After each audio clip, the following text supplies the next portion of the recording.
Hello again, everybody, and welcome to episode 7 of The Experience Maker.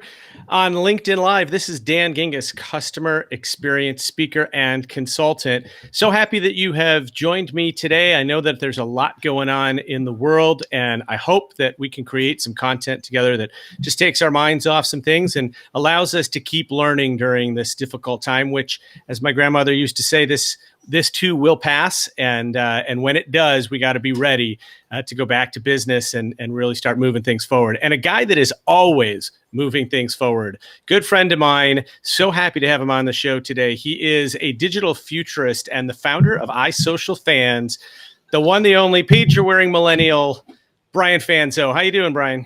I'm doing great, my friend. It's I always enjoy connecting on the road and around the places, and we're social distancing, but we're able to hang out together. So I was excited when you asked me to be on, which was long before the beer virus had kind of entered our world. But the timing sounds perfect. So excited to be on. Speaking of that, I've posted several photos of me drinking Corona beer just to make sure everybody understands that there's no relationship. But I also people may notice I dressed like Fanzo today. I decided to wear the baseball cap. I didn't shave, so I just wanted to make sure I was playing the part today to make you feel more comfortable. I appreciate that. I need like a playbook that says how to dress. And like this is like my not nice T-shirt because I actually was doing a program where people need to create dialogue, and I was like, you should wear a band T-shirt to get people talking about something that isn't work in life. And so I even stepped it up for you. Well, and I have to say, I know you're a big Steelers fan, but you're sort of, with your background here, you're kind of in Packers colors today, which is a little disturbing because I'm a Bears fan. Oh, so, yeah, that is complete accident. Let's not take that for what it is. All right, doesn't mean anything. That's good. So speaking of things that mean something, will you please tell me and the audience, what is a digital futurist? So for me, this is an interesting one because I think one of the things that I'm reaching is like, I don't have a niche per se, right? And I always say like I'm team no niche, but I always caveat by saying I'm a big believer that if you have a niche, you should double down and own it, right? Like it should be your thing. But if you don't have a niche, if you're someone that like myself that has lots of different passions, talks about lots of different things, you can still be successful. You have to do things differently. And one of the things that I've learned through this time is that one of the things that you really have to do differently if you don't have a niche is you really have to have some way for people to talk about what you do that either opens up dialogue or makes it easy to separate you from other people. And so for me, although, the last couple of years I pivoted into speaking full time, someone saying Brian's a millennial keynote speaker doesn't really provide anything other than saying that's what he does, right? And so for me, what a digital futurist is the idea of, connecting innovation, creativity, and digital with a synergy of humanity, right? So like it's understanding, hey, this is where we're going in the future. This is what we need to be doing now. Here are the things that we need to do to make that happen. And for me, one of my things that I really enjoy in that, kind of the digital futurist landscape is it's more than technology, because I believe like part of it is the psychology. Some people enjoy the fear of missing out, right? Like my podcast is FOMO fans.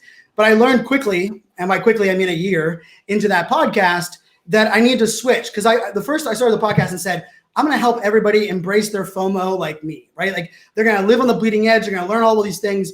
And I realized not everyone, there's a small group of people that love to be bleeding edge, beta testing. Like I said, I was the very first user of the live streaming software that you're using here many years ago when it was still in alpha. And so I love all of that. And so I ended up having to change my podcast. Instead of helping people embrace their FOMO, I now help them cure their FOMO. And so for me in that digital futurist piece is, I'm not a big believer in jumping on every shiny object, although I do it so that I can help others decide. I'm not a big believer in saying that you have to be everywhere for everyone. And so part of what my job is I test things out and I come back and say, here's what the value is. Here's the reason that some people are using it. And hopefully let others decide what is right or wrong. Like really in my role and how I take this is it's not my job to tell you when you should jump on TikTok if you're a brand. It's my job to say, this is what's working on TikTok. This is the psychology of the creators. This is the value add that the users are. This is their demographic. here's that information. It's up to you, brand, association, event, to take it further. And don't ruin it like marketers have ruined every other channel. Which we know is almost a guarantee that they will ruin everything. Eventually, yeah. So one of the things that I've noticed about you, because as you and I've talked about many times, I was in the audience the very first time you got on a big public stage when you were invited on stage by Ted Rubin at Social Media Marketing World. What was that, 14, 15? 2014, yeah. 14, okay. And then I've seen you come such a long way from then to really be one of these stellar in-demand speakers. And I've noticed that your message, while always being about digital and social and FOMO, is also honing in on being about human. And right. To me, that's what's so interesting, because that's the customer experience part in my mind, right? Is that it's not just about throwing content out there. It's about how do you engage with people? How do you listen to your fans and then deliver what they want? So talk to me about how you've evolved and how you've taken, even though it's not necessarily a niche, but this idea of customer experience, engagement, having a relationship with your customers and clients, and built it into what you do. So, I think it's part of that thing when I started looking at, like as my career grew in cybersecurity and I was managing a team and the things I was doing in that space, like I always said, like what I figured out was I was the translator of geek speak, right? So like I had a team of 30 people that were very good, computer scientists, software engineers. And my job was to work with them to understand what they were doing and what they needed. And then I would go brief the Joint Chiefs of Staff, and the government leads and say, this is what they're doing. This is where they're at. They would give me feedback. And I would always kind of translate that synergy between, and then as I grew into my role as a technology evangelist at the data center company, although I was working with the marketing team, I was helping launch social selling and employee advocacy. What I figured out was there was lots of people that could do a lot of these components. The parts that were missing was not only that translating of geek speak that I did previously, but was this synergy of how do we still keep the things that work the most, right? And I think it also has something to do with I grew up in Pittsburgh, blue collar, hardworking. My dad instilled in me since day one, right? Like the importance of a handshake. Your word is bond. If you say something, you deliver. You don't burn bridges. Like those are the things I grew up on. And I think as digital, as technology, as this world has evolved, I think a lot of people have lost sight of those core values. And for me, although I love being the one that's on these things, those core values are still what matter the most to me. They're also the things that I know that can help businesses move the needle. And so I think that's partially why, although I can be the one that's, talking artificial intelligence or, live video or the things that I kind of dabble towards, I always try to bring it back to a perspective of, hey, these are the things that we know work. How do we, we connect these dots? And I think this is, honestly, it's part of when I went to college, I knew that I wanted to be a technology evangelist, which was kind of modeled after Guy Kawasaki and what he did at Apple. But taking that even a step further, my piece of it was like Steve Jobs, although I look up to him, I love all the things that he had done. Like he was not a nice guy to a lot of the people that he worked with and his spouse and the family. Like there was a lot of things that he, in many people's opinions, I've read the Walter Isaacson, interviews and things like there's many places where he could have facilitated additional innovation or made the work environment better if he was willing to adapt to some of these things. And so when I looked at a lot of those that were innovating and those that were isolating, or maybe some of the great the great inventors that are like the Elon Musks, they might have like a personality that doesn't relate. I think part of me also came back and said, what if I can be the person that can always provide a perspective focused on relating to my audience, right? Like that's what I look at my job is now as a podcaster, as a keynote speaker, even the work I'm doing from a virtual event perspective right now. It's like, hey, I understand this is what you are doing and this is what the audience wants, but let's shift our perspective to the human side and the consumer side. I mean, I had an hour call today, and the entire time my concern was I don't think we've educated the digital consumer on what is needed from them when consuming a very interactive virtual event, right? And they're like, that's not what we expected you to be doing. But for me, that's where I've kind of stayed grounded in those kind of views and principles.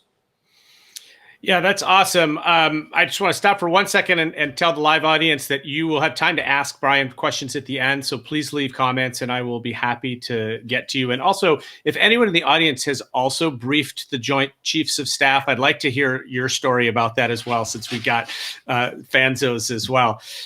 Just kidding there, Fanzo. But I like that. I like it. But I think you're touching on a couple of things that really made me passionate about customer experience. You know, one of the role that really got me, my corporate role that got me started on this journey was my last role at Discover, where I was the head of digital customer experience. And I was recruited to this role having no digital background and no customer experience background. And I remember having a talk with the chief digital officer who hired me and saying, like, why did you pick me for this role? Like, what's going on here? And he said, because I've noticed something about you, Dan. Every time you're in a meeting, you are wearing the customer's hat. You are sitting in the customer's chair and you're thinking about it from their perspective. And we really need that from a digital perspective, because digital at the time was really falling behind on that. And so I hear what you're saying with sort of thinking through the perspective or through the lens of an audience, or if you're a business, through your customer, because we spend so much time figuring out what it is we want to tell people or what it is we want them to do, and not nearly enough time trying to figure out what is it that they want from us and how can we help. Right. And it's also funny too, because digital gave us the data that every marketer has always wanted. And it gave us the direct line of communication to the customer that we've always wanted. Yet for whatever reason, the distance continued to grow. And I think, you know, it's a testament to them hiring you out of that role, because I think that's also an interesting space that if you look at the most, you know, a lot of our mutual friends, a lot of the most successful digital thought leaders today, their path into this world was a lot less traditional learning or homegrown, you know, agency since the start of digital. It was, you know, successful business adoption, successful integration, you know, in other areas. And how do we bring that into this world that, you know, it's that adage that I think is really odd that, like, you know, before digital, if we could reach 10 new people every day, we would have signed up for it all the time. Well, all of a sudden we could reach the world, and now we're just mad that we can't reach the world every time we do something. I think, you know, when we come back to it, I really do think this is where, and I think where we're at right now, this whole coronavirus piece, like the idea of building trust and only focusing on your current customer base, not trying to add new customers during this time period, I think is more important than it's ever been. And that whole customer experience element has to be shifted to every marketer, every sales team, every PR, every comm, you know, I would even say every product manager, from, you know, how we're integrating. And I think that's a testament to like that mindset of like, how do you put yourself in the shoes of your customer? Yeah, I totally agree. I think it is more important right now than ever before, not only because I don't think people are particularly open to being sold to right now, but also customers are looking to companies for that confidence and for that comfort that they're not necessarily certainly not getting from the media or from our politicians. And so they're looking somewhere to some authority. And I think that companies can really play that sort of role there. So you mentioned this movement, obviously, and I know this all too well as well. It is not a great time to be a public speaker right now. This is our industry, like many others, has been completely upended. You are taking advantage of some of your background, which includes a lot of video and virtual. You've really been doing that from the beginning. Talk to us about how you're adapting your own business and what it is that you're seeing. I know you posted something, I think, on Facebook the other day saying that you were really excited at the response that you had been getting for people. Tell us a little bit about what's going on there. Yeah, so definitely, it's definitely been a jump. You know, when you and I hung out in San Diego 2 weeks ago, there was, I had 14 speaking gigs over the next 75, 90 days. And all but one of them were canceled. I actually spoke at the last one about 10 days ago. And so, for me, the interesting thing is that, there's a reason virtual events have never replaced or even tapped into the market of offline conferences. And it's because I don't believe virtual and digital ever will replace the synergy, the serendipity, all the things that exist in an offline conference, especially in a world where we're on our screens more, right? I've always been a big believer that as the screen dependency increased, we would also increase our desire to travel to events that would force us to be off our screen, right? It's like the adage where, when I was surveying millennials and a lot of them were like, hey, I'm taking up paintball now. And one of the reasons that they said was, is like, I know all of my friends can't have their phone with them, right? And it was like, wait a second, these are those millennials that we hear people talking about are stuck on their phone. But part of it was like, hey, this one thing is bringing us together. And so for me, like, the idea of, as soon as this all happened and I saw lots of events announcing that they were moving virtual and going digital, my first concern was, and it happened immediately, right? Like, back-to-back webinars is not a digital event to replace an offline conference, right? Just doing a live video to Facebook Live or LinkedIn does not supplement the idea of doing an offline conference. And, as we both have learned, like, there are some great YouTube creators that if you give them a stage, they are not great, right? They are not great at live audience, thinking on the fly, working in a group. The same as actually entails for some speakers, and a lot of great speakers. Some of the speakers that I've looked up to, when you put them in front of a camera without the live audience, without the stage, without the environment that they've worked on for 10, 15, 20 years, they become a robot in this environment, right? They can't figure out where to look. They start reading a teleprompter and you're like, wait a second, you are the most captivated live person I've ever seen. And so for me, part of it was, okay, how can I leverage, I've done a little over 3,500 live streams myself since March of 2014. I've worked with some of the largest brands in the world to launch live. But for me, it was even a bigger step of how do I help us all as a world, now that we are kind of forced into this social distancing environment, to restructure and reinvent what a digital event is, right? And so that's where some of that paperwork is behind me, is that I think we have to start over from scratch, because one of the things that we take as a luxury, not take as a luxury, but we really love as speakers, is that we get people's captivated attention for our entire thing, which in this day and age, even if they have their laptop or their phone out, they're still listening to us for a certain amount of time. When someone says we're canceling an offline event and we're moving it to online, and they point a camera at a speaker and say, talk for 90 minutes, they've completely ignored the fact that a consumer in this space not only has multiple tabs, but we have cars driving by, we have phones, we have, like the laundry, it might be, like there's so many other distractions. And so one of the things that I've been working on is trying to build what a digital event should look like from the digital distracted audience perspective first. So thinking about it from like the format and content structure, thinking about it from what should the interface look like and what should the options be, right? If everyone learns differently and everyone prefers to engage differently, forcing every attendee to be on video doesn't make sense, but providing different options for different people. And so, when I first heard about everybody going virtual, I had some brands that were like, hey, Brian, we want to figure out what this is like. I had other brands that emailed me and said, hey, we're not going to go through with your contract. We've decided to use only internal talent to put on our virtual event, which to me is the first thing is that means is it's going to fail, right? Like, it's because like the reason those offline events are great is that all of that synergy together. And I'm not a one that likes to see things fail for me to prove myself that was right. But what I want to look at was like, okay, if we're just trying to take these and watch them, pretty much, we have TED Talks and we have so many videos that are out there for us to just watch someone, talking, about their topic. And so part of it came down to, I reached out to a lot of groups. We also are in this interesting time because a lot of people aren't prepared. Like they're still trying to figure out how to get the right equipment to their employees, to like, what does our routine look like?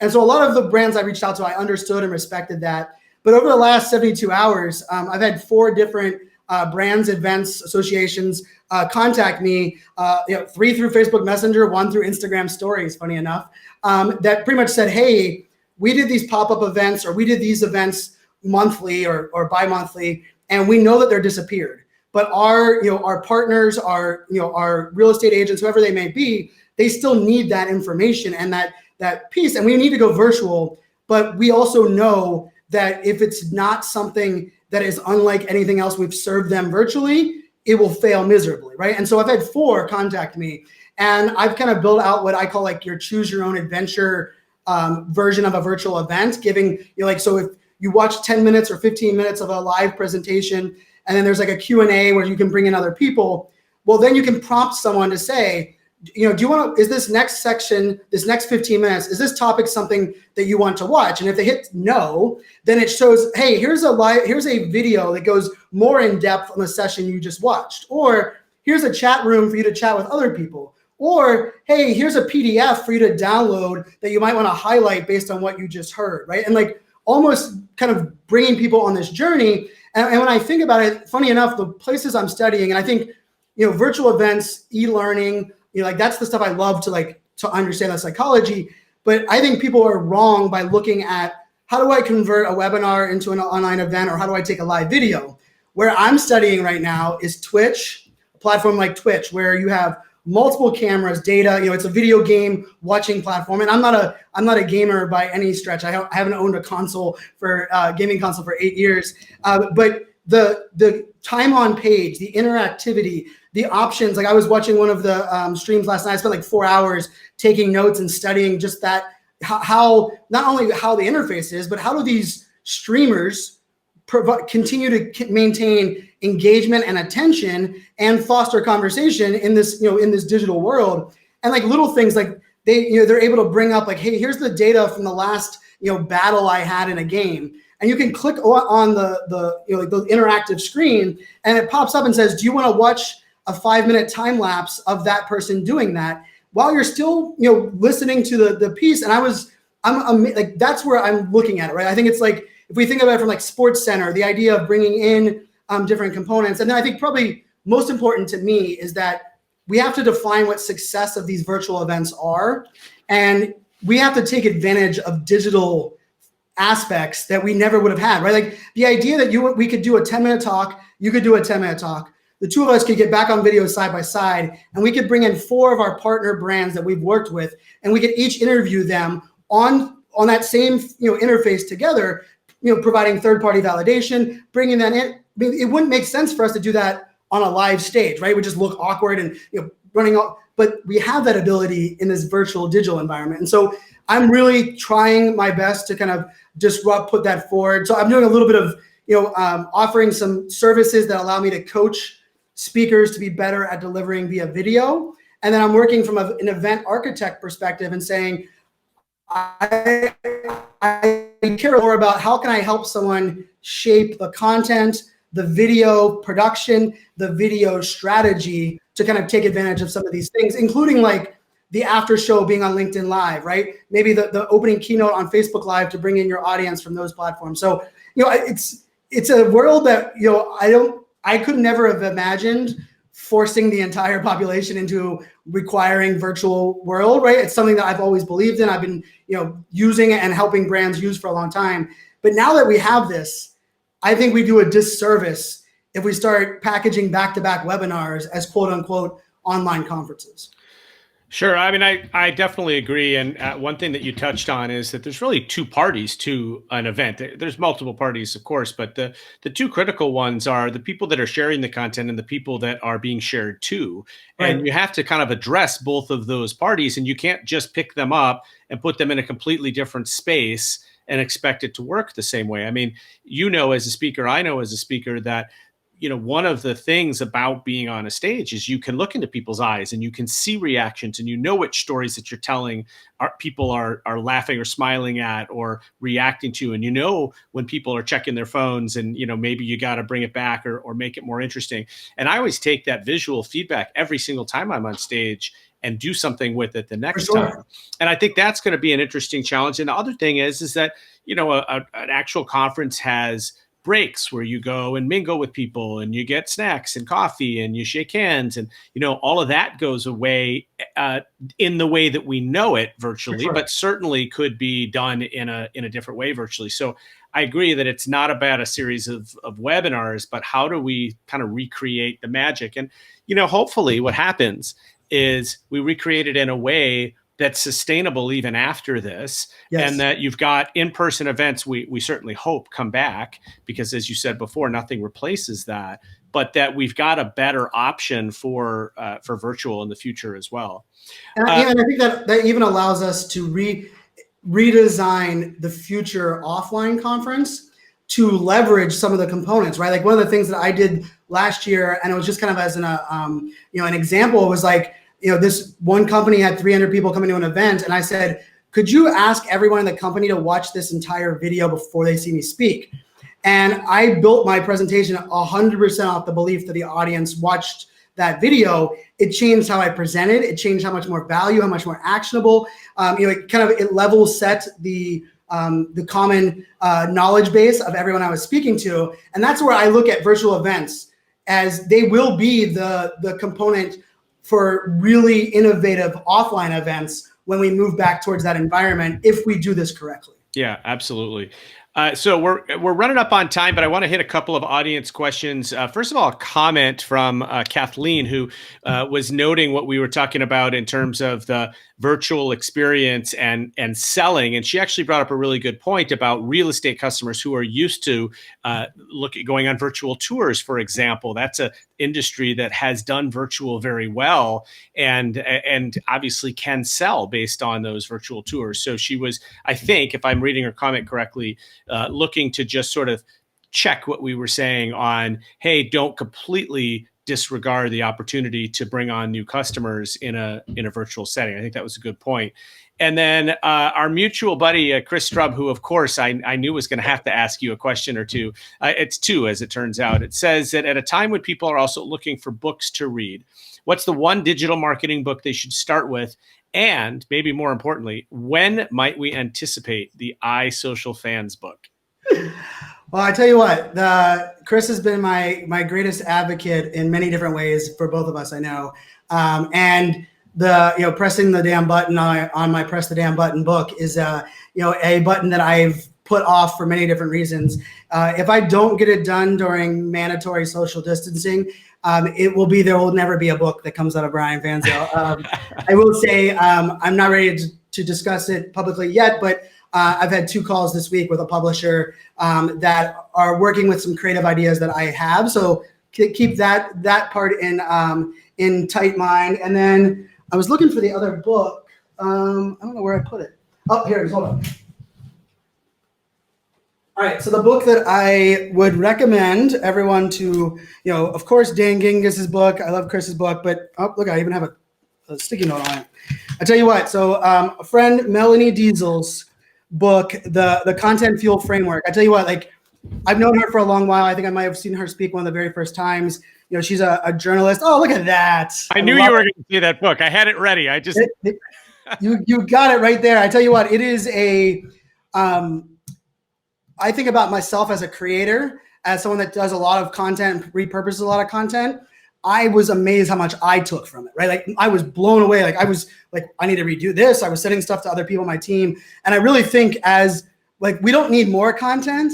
We need content that is betterly crafted for each different medium and different message. So I think that's a great one. And I think for speakers, I tell you what, this is one, I get a lot of speaking books and I don't think I go through a lot of them really well, but The Successful Speaker by Grant Baldwin. I was actually on his podcast today.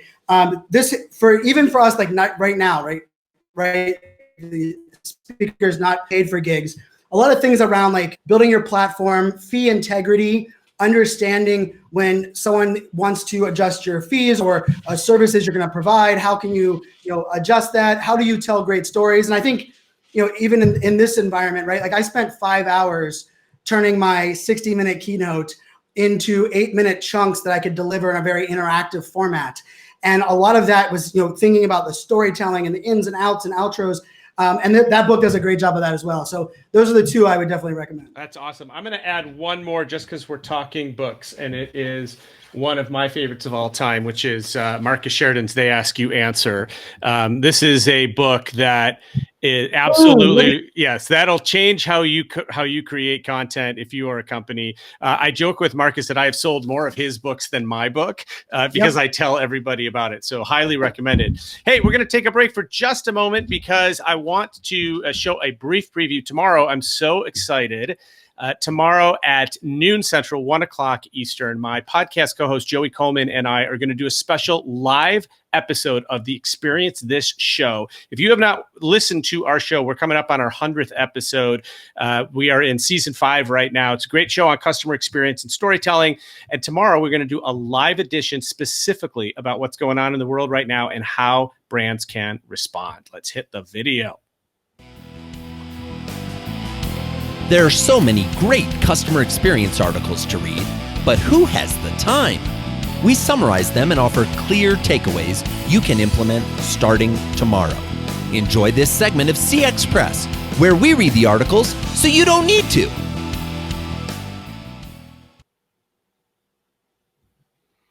All right, Mr. Fanzo, how can our audience get in touch with you if they want to stay connected and engage with you? So, my speaker website is brianfanzo.com. On all the social channels, of course, I am iSocialFans, the letter I, and then social fans on every platform. If you're watching this on LinkedIn, send me a LinkedIn request. I do create, 2 videos a week for LinkedIn only, and I post probably 2 posts a day on LinkedIn. Love LinkedIn as a platform as well, so check me out there. My current podcast is called FOMO Fans, which is a daily podcast or weekly podcast that I've been doing now for a couple years. And I have a new podcast that'll come out soon that we will tease a little bit later. And I know, Dan, you're on my list of guests. And real quick, for those that definitely tune in tomorrow, Joey Coleman just recently announced that he's joined the speaker agency that I work for. So he's your co-host on your podcast, and he's part of my team on the speaker side. So I'm a huge fan of both of you, both on what you guys have done, experience, and the things that you deliver. So I will definitely be tuning in tomorrow.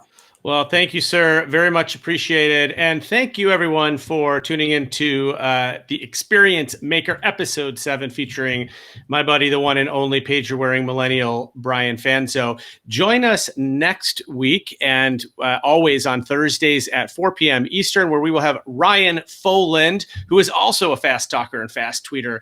He is communications manager for UC Irvine and always one of the leading voices at social media marketing world as well.